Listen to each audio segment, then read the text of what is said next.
Hello everyone, welcome back to education class 10। तो हम शुरू करने वाले हैं, जो पावर शेयरिंग पढ़ रहे थे उसका एक और नया टॉपिक पढ़ने वाले हैं जिसका नाम है बेल्जियम। तो बेल्जियम के बारे में इस वीडियो के अंतर्गत हम जानने वाले, ये है बेल्जियम का नेशनल फ्लैग, जहां पर एक ट्राई कलर जो कि इंस्पायर हुआ है फ्रेंच से। आपने देखा होगा फ्रेंच को फ्लैग को ट्राई कलर जाता है। फ्रेंच से फ्लैग से बहुत सारे कंट्रीज क्या हुए इन्फ्लुएंस, उनमें से एक बेल्जियम भी है, उनमें से इंडिया भी है। इंडिया में हम क्या कहते हैं, तिरंगा। तिरंगा का इंग्लिश क्या होता है, ट्राई कलर। तो ठीक, तो आगे हम बढ़ जाते हैं। तो आगे बढ़ते हैं, बेल्जियम के बारे में जानते हैं। बेल्जियम बहुत ही छोटा सा कंट्री, कहाँ पर, यूरोप में लोकेटेड, यूरोप कॉन्टिनेंट में वो लोकेटेड है। उसका एरिया इतना छोटा है कि वो हमारे स्टेट हरियाणा से ही बहुत छोटा है। बेल्जियम का जो साइज है, इस बहुत छोटा कंट्री है, जो कि हरियाणा से भी बहुत छोटा। हरियाणा एक स्टेट है, परंतु हमारा बेल्जियम एक कंट्री है। तो एक स्टेट से एक कंट्री कितना छोटा, यानी उसी के आसपास है।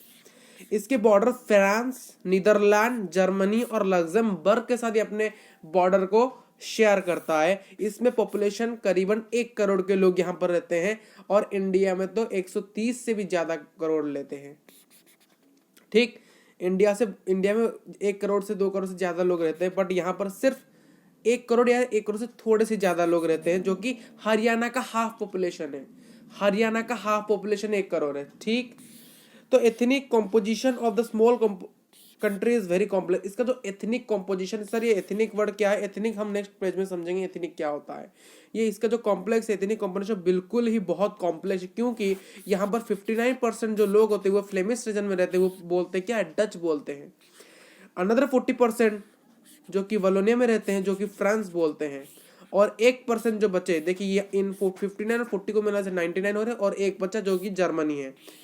फिर कैपिटल सिटी में क्या होता है, 80% लोग फ्रेंच बोलते हैं और 20% लोग डच बोलते हैं। जैसे कि हमारे इंडिया में अगर आप कैलकुलेशन करोगे, इंडिया में क्या है, इंडिया में कैलकुलेशन ज्यादा लोग क्या होंगे, हिंदूज होंगे, उससे थोड़े से कम मुस्लिम्स होंगे, और पूरा कम फॉरेनर्स होंगे। ये सब लगा सकते, जैसे कि हम कह सकते हैं 75 से 80%, या फिर 60 से 65 हिंदूज, और जो 15 से 20% मुस्लिम्स, और 5-10% फॉरेनर्स। ऐसे हम याद लगा सकते हैं। उसी प्रकार ये बेल्जियम के बारे में था। बेल्जियम भी उसी प्रकार का देखा, 59% क्या रहते हैं फ्लेमिश में, डच लैंग्वेज बोलते हैं। 40% लोग वलोनिया में रहते हैं, फ्रेंच बोलते हैं।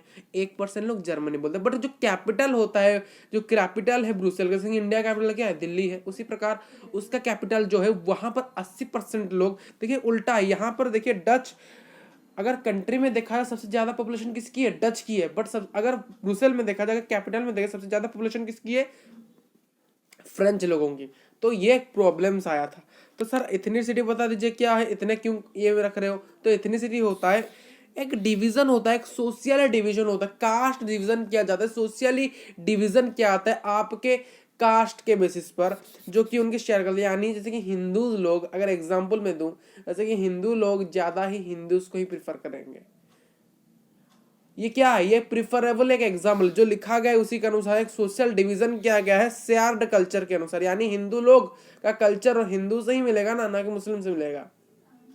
तो इसीलिए उन्होंने शेयर्ड कल्चर का, जैसे कि डच लोग से डच से ही बात करते थे, फ्रेंच से नहीं बात करते थे।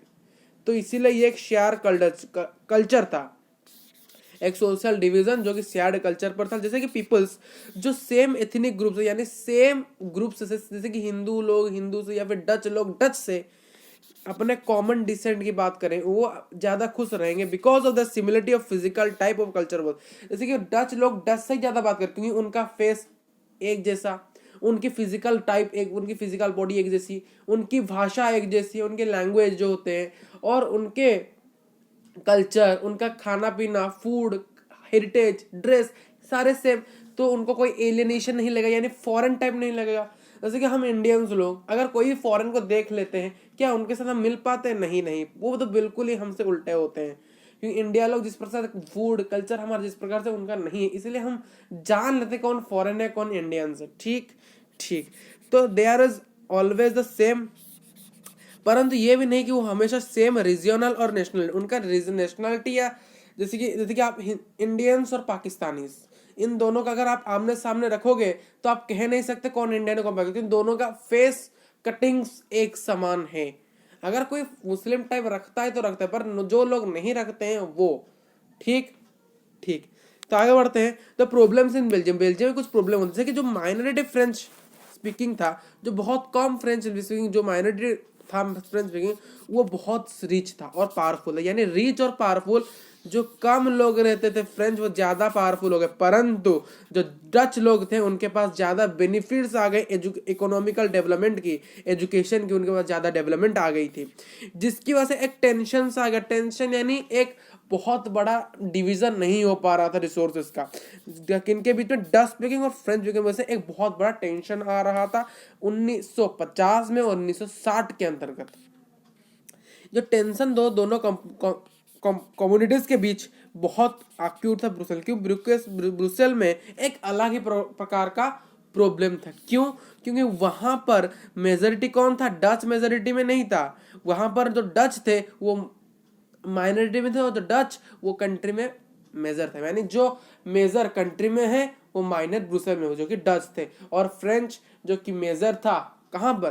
ब्रुसेल में, और माइनर था वहां पर। तो इसीलिए इनके पास जो, मतलब आप रिच हो और आपके पास ज्यादा पावर है पर आपके पास एजुकेशन नहीं है, इकोनॉमिकल डेवलपमेंट नहीं है, तो आप क्या, हर कोई रिच और इकोनॉमिकल डेवलपमेंट और पावरफुल एंड एजुकेशन पाना चाहता है। ये चारों चीजें हमारे चाहिए, पर इनके पास दो चीज, उनके पास जो कि एक शेयर्ड रिसोर्सेज नहीं था। ठीक, अगर आपके पास शिक्षा है, अगर पैसा नहीं है तो शिक्षा का क्या करोगे लेके? अगर आपके पैसा है, आप शिक्षित नहीं है तो क्या करोगे? आप पैसा होगे, पैसा को तो यूटिलाइज ही नहीं कर पाओगे ना।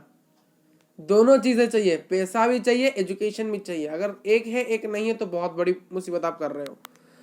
यहाँ पर कुछ आपके बुक्स के स्लाइड से मैंने सोचा आपके बुक्स में आपको सिर्फ इमेजिन करना है कि आपके पास एक सिचुएशन आ गई बेल्जियम के जैसे। देखिए डच कम्युनिटी था, उसके अंदर बहुत एडवांटेज थी क्योंकि वो मेजोरिटी में थी, और जो फ्रेंच स्पीकिंग वो क्या कर सकती थी, फ्रेंच और जर्मनी के ऊपर दबाव बना सकती थी।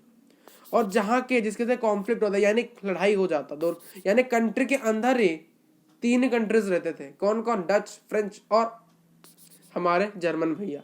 ये तीनों के बीच अगर कंट्री के अंदर ही लड़ाई होती तो कंट्री बाहर जाकर किससे लड़ाई करता? ठीक, तो इसका से बहुत बड़ा पैटिशन हो जाता, ये आधा मेरा, ये आधा, मैंने कंट्री बंट जाता। और इसी प्रकार तो श्रीलंका, देखिए यहाँ पर श्रीलंका आ गया, ये हम नेक्स्ट क्लास में पढ़ेंगे ये वाला पार्ट। बता दे तो श्रीलंका में क्या था, जो सिंगलीज थे उन्होंने क्या किया था, अपने कम्युनिटी को थोपा था, यानी तमिल के ऊपर थोपा था, यानी आप हमारे तमिल लोग उनके अंडर में के काम करें। बट ये हम नेक्स्ट क्लास में पढ़ेंगे श्रीलंका के बारे में। तो ये एक क्या है आपका मैप, इसे याद रखिए कि ये वाला जो कलर है शायद ऑरेंज कलर, ये जो पार्ट है ये ब्रुसेल कैपिटल है, ये वाला पॉइंट, और रेड कलर का मेरा पॉइंट है, तो ये वाला जो पार्ट है, ये वाला रेड कलर का जो पॉइंट है, ये क्या है? French speaking. जो रेड है फ्रेंच स्पीकिंग, और ये जो येलो है ये है डच स्पीकिंग, और ये जो छोटा वाला ये जो साइड का ये है जर्मन स्पीकिंग। ये देखिए विकिपीडिया का, ये आपका बुक में ही दिया गया है, अगर एनसीईआरटी कोई बच्चा खोल के बैठा है। तो आज के वीडियो में बस इतना ही। Thank you for watching this video. मिलते हैं ऐसे इन कमाल के वीडियो में। चैनल को क्या करना है, सब्सक्राइब करना है, लाइक करना है, वीडियो को शेयर जरूर करना है। तो मिलते हैं, लेक्चर के नोट्स डिस्क्रिप्शन बॉक्स में डाउनलोड करिए।